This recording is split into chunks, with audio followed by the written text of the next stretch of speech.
Okay, so let's talk about how did you come up with this concept of dance her story? How did you first embark upon doing this? Yeah. So it started, like you had said at the very beginning, in response to COVID, but it's ironic because I feel like I've been doing this my whole life. I've been a photographer and a dancer and an editor, and I love women and conversation and just storytelling in general. And all of my career paths had those elements. So I feel like I've been doing it for so long. But the reality is, this was in response to COVID, in response to me, feeling isolated, like many people, feeling like boundaries were all of a sudden placed around me to all of these communities that I so much identify with and collaborate with and thrive off of, whether it's women or children or just human connection in general. So, and the artistic piece was big for me. All of a sudden, everything artistic, I just was out there and not close to home.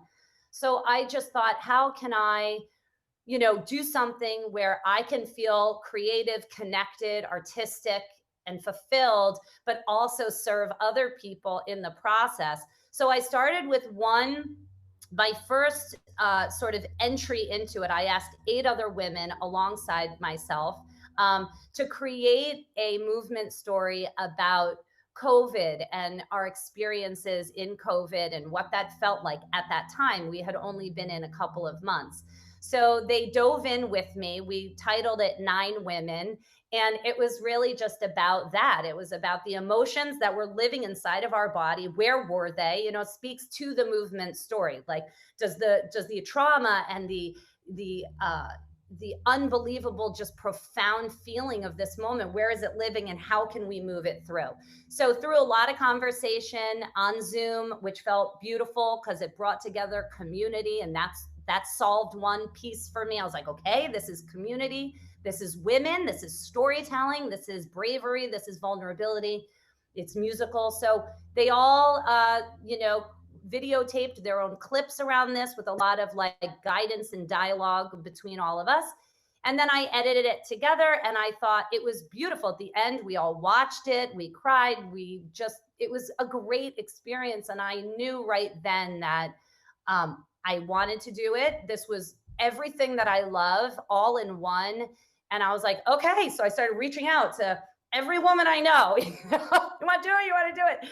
And, some people, like you had mentioned earlier, dance is scary, movement is scary, being vulnerable is scary, and all of that. But I've really worked very hard, and I have a lot more work to do because every woman is different. But I feel like I've found a language that speaks to a lot of women to help them feel comfortable and diffuse this idea of perfectionism in this movement practice, So that's how it started. And now I'm just, spreading it out there. You've done so many of them now that are so amazing. Thank you. To watch. I would love for you to share about the process. What's the process that you go through with a woman who comes to you and says, I want to do this?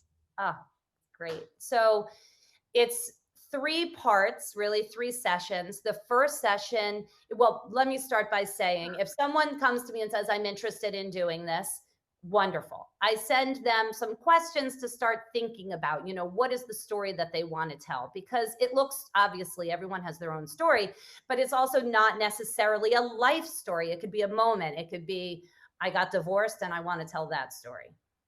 Or, it could be a moment in time, or it could be the whole breadth of your life. It's like it's like a little like mini movement memoir. Yeah. Exactly. Yeah. I love that too. Okay, I need to start taking notes. I know, it's fine.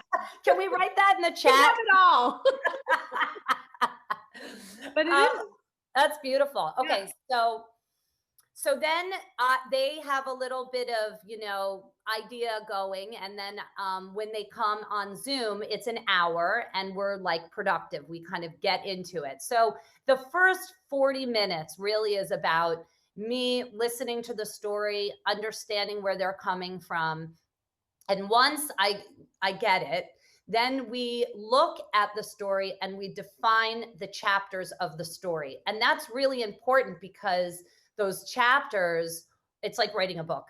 Mhm. Those chapters become the video clips that I then get and edit together. So it could be the, 1 year to 10-year-old chapter, and you could go in sequence like that, or it could be chapters, emotional chapters. Like I want to tell the chapter of my vulnerability and where that lives in my body. I want to tell the chapter of fear. We define it together, whatever that looks like. And just in the short while and the 30 of these that I've done so far, every time it's unbelievable. The chapters are defined so differently. It's beautiful because I think I've kind of got it. Not that, just because and then all of a sudden I'm like, oh yeah, we could define the chapters like that. That's pretty incredible.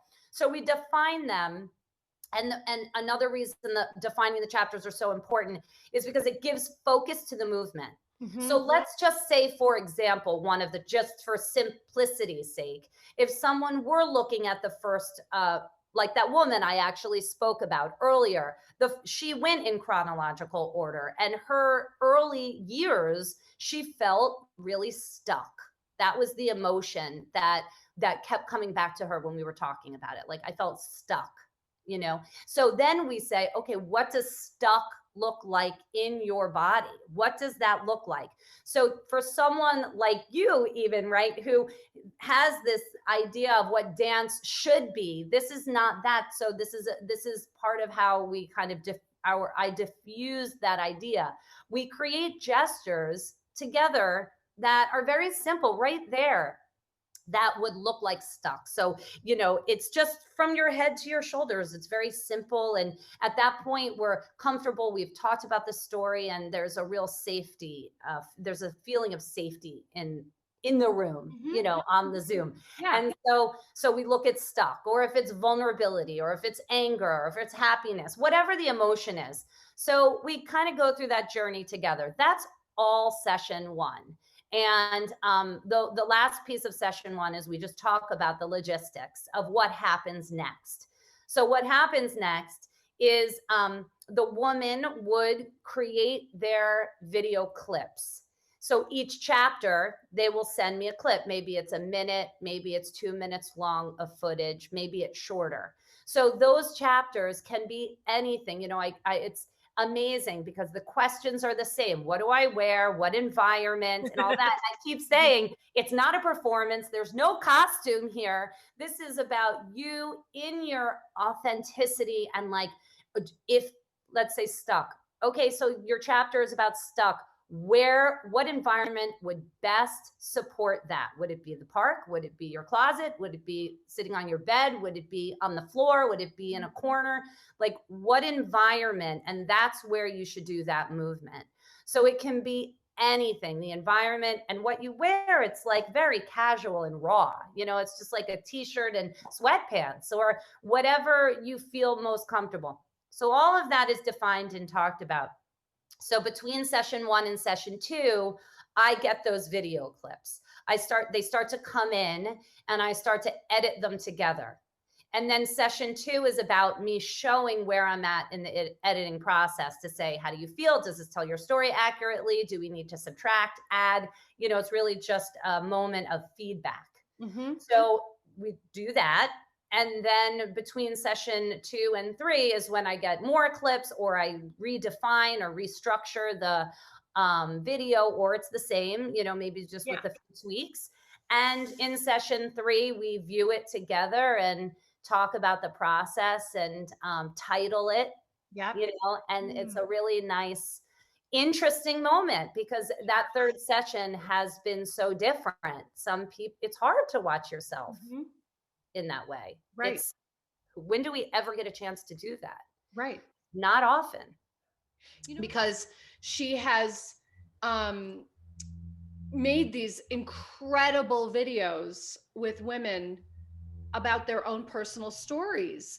And every time I watch them, I'm like blown away because they're not they're not dance, you Right. know, they're movement. And even the one you did with Kate, my sister, Yeah. I mean, Yeah. for her daughter, Right. our niece, which Right. is not dancing, but it's movement, and it's an Exactly. expression that it is a poetry of the body in a different way.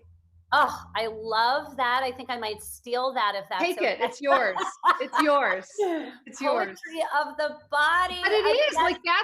that's what came across to me. Yeah. And so I love that it's this different way of expression, and the way that you've taken women's stories Right. and the way that you've embedded into it the movement and the intention, and then really created a produced piece for them. Well, Yeah. what's beautiful about, I mean, there's so many things that I love about this.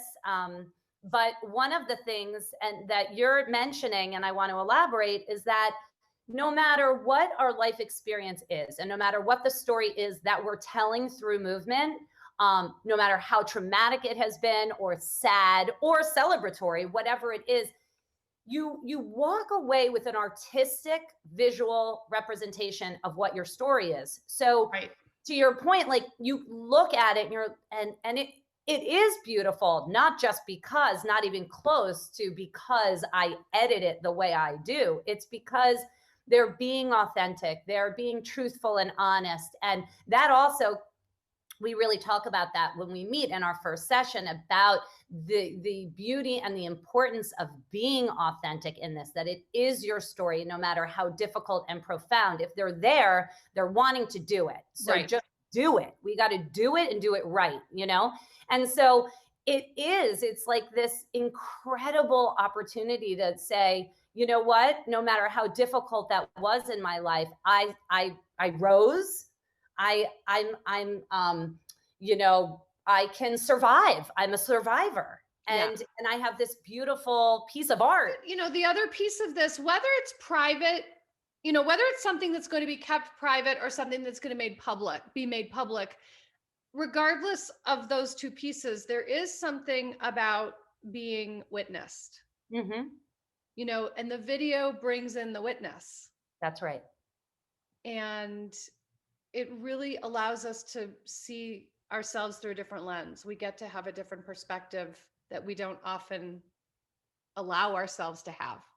That is exactly right. And I think about that all the time. We just don't get that opportunity. Yeah.